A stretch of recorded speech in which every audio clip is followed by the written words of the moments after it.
Welcome to Daily Blast Live. I'm Tori. I'm in for Sam. Yes, you're doing great. Thank you for being there for me. Speaking of others that were there for them. Yes, Courteney Cox had a little help from her friends as she received her star in the Hollywood Walk of Fame. Courteney reunited with her former co-stars Jennifer Aniston and Lisa Kudrow at the event on Monday. And Courteney's 18-year-old daughter Coco also joined her during the event.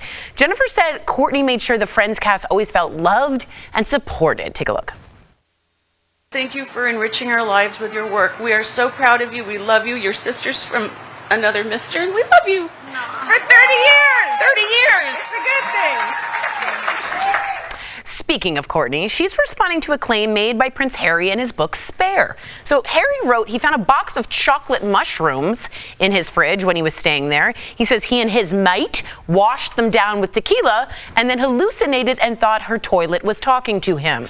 Courteney recently told Variety that she hasn't read the book yet, but confirmed the prince did stay with her for 2 to 3 days. She said, quote, "I'm not saying there were mushrooms. I definitely wasn't passing them out."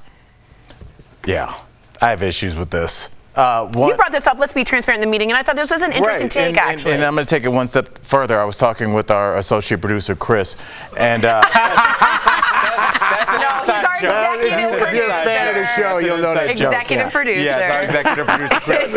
And you know what he said about that story, and I told him this happened at the airport one time. I overheard this guy behind me say, when me and my friends were coming back from Mexico, we played a prank on my buddy and put dog bones in his bag, and then so we would get checked by security. And I was like, that never happened. That's a lie. That's something you saw in American Pie 20 years ago. You pretended it happened to you. And the whole like hallucinating with the toilet talking to me, I don't believe it. Like Jay-Z said, you need more people. I think that's a lie. I think he did take some mushrooms. I think whatever happened, happened, but I think he needed to spice up a story, and I think that's the note he got from his editor, so now your toilet is talking to you. It's just like such a lame lie. But what do you think about him naming Courteney? He could have said a famous person. I think that's way out of the bounds of friendship, even if she's cool, even if it was somebody that openly talks about taking shrooms. I would never talk about somebody else's possible drug use in my book, but that's just me. Well, I don't know if, and I do understand that there's a lot of different people watching from a lot of different places, but a lot of people feel like mushrooms aren't a big deal. And also we had the conversation about possibly that when you're named in a book, that someone's reaching out to you to say like, hey, we'd like to name you in this book. A fact checker, yeah, whatever. Are you okay with that or not? For me, I would just think that if I were going to write a book and name people, I would reach out and say like, hey, this is what I'm thinking about. Like, remember that night? That was hilarious. Is that okay with you? Is that going to mess anything up with you? Whatever. And I'm assuming that that's what happened, because otherwise you can't stay at my house for two to 3 days? 2 to 3. 2 to 3 days? 3 days, Erica. And say nothing. Okay? Right. You can't say anything about nothing. That's right. Because I'm pretty sure I wasn't charging you a nightly rate. Right. So I'm going to need you to... And you're taking my alleged mushrooms? And it's egregious. It's egregious. It's a party foul that lasts... I consumed the drugs and told on you. Absolutely, yes. And then made up a fake toilet story. That story's Prince real, Harry, dude. you're not rolling the dice in L.A. You're the prince. Get yourself a room, dude. Don't crash on Courtney's couch and then write a tell-all book. If I were... I would be hanging out with Harry. Yes. You know what I mean? If I were in that circle. I would totally hang out with Harry. And he's going to write a little book about you and crash on your couch and eat your sandwich. Eat your sandwich. Not a lot of sandwiches. Where's that leftover sandwich? Harry ate it. And he's going to write about it later. All right, this is fascinating. We could be hearing Chris Rock's side of the Oscar slap soon. Follow me here. A source told Page Six Chris will definitely mention the slap in his new Netflix special that will stream live starting this Saturday. A source said the slap won't dominate the show, but people will not be disappointed. Now, Chris hasn't formally addressed the incident, but joked about it in a past stand-up shows. I do want to give you guys some more context here. The special is called Chris Rock's Selective Outrage, which is one of my favorite 2 words to describe the social climate. It'll take place in Baltimore, and guess what?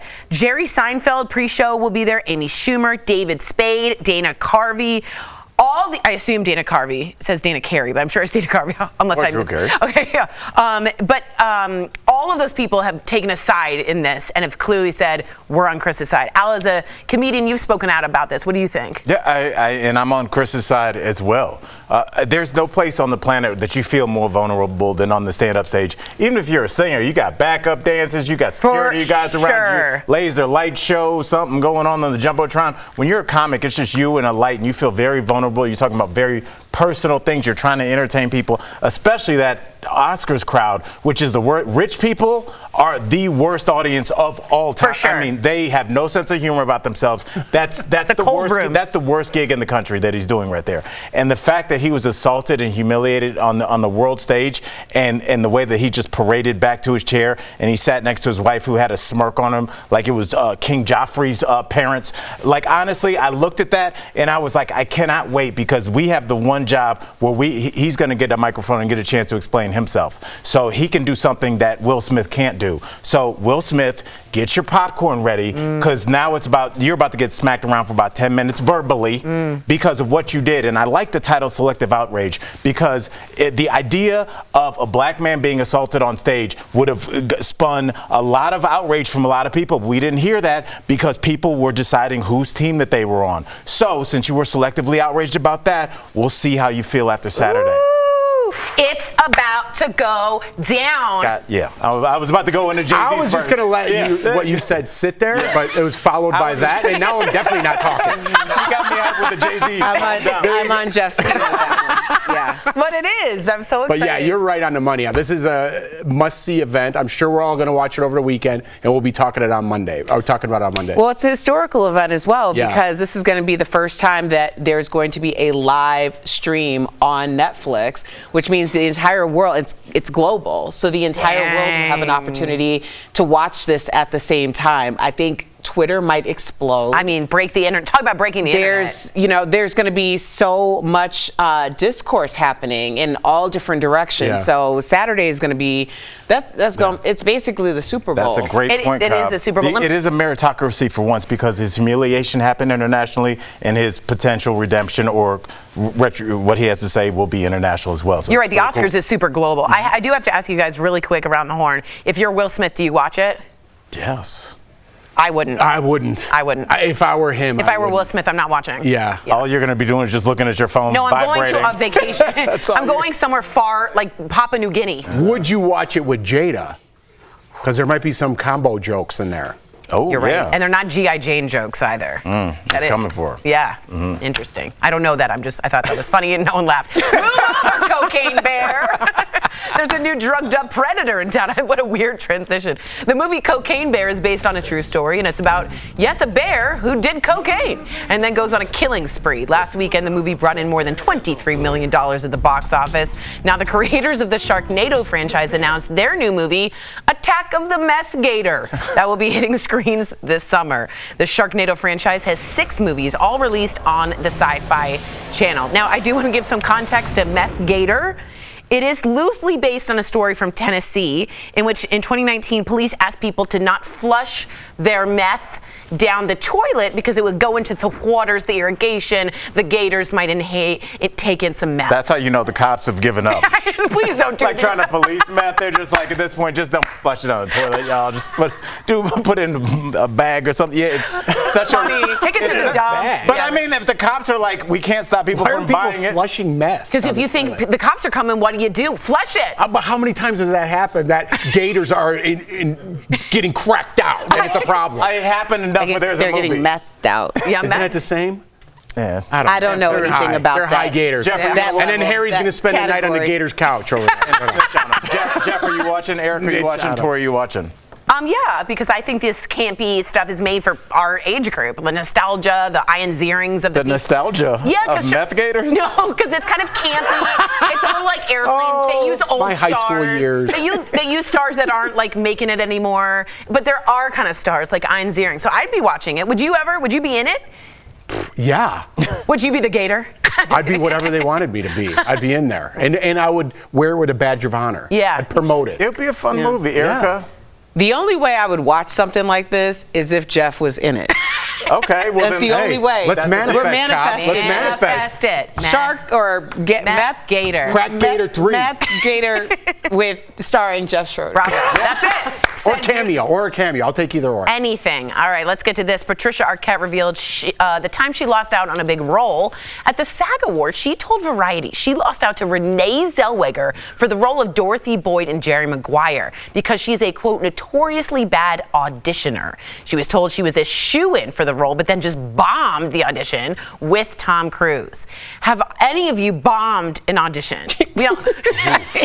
Ooh, I have a million. Yeah, Jeff, yours are What's great. your worst? What's the one you think about at night that gives you cold sweats? I've told the one, I don't know if we have enough time. When I interviewed for that Gatorade commercial, it's my famous one. I still drive by the baseball field where I auditioned in Beverly Hills sometimes when I'm there.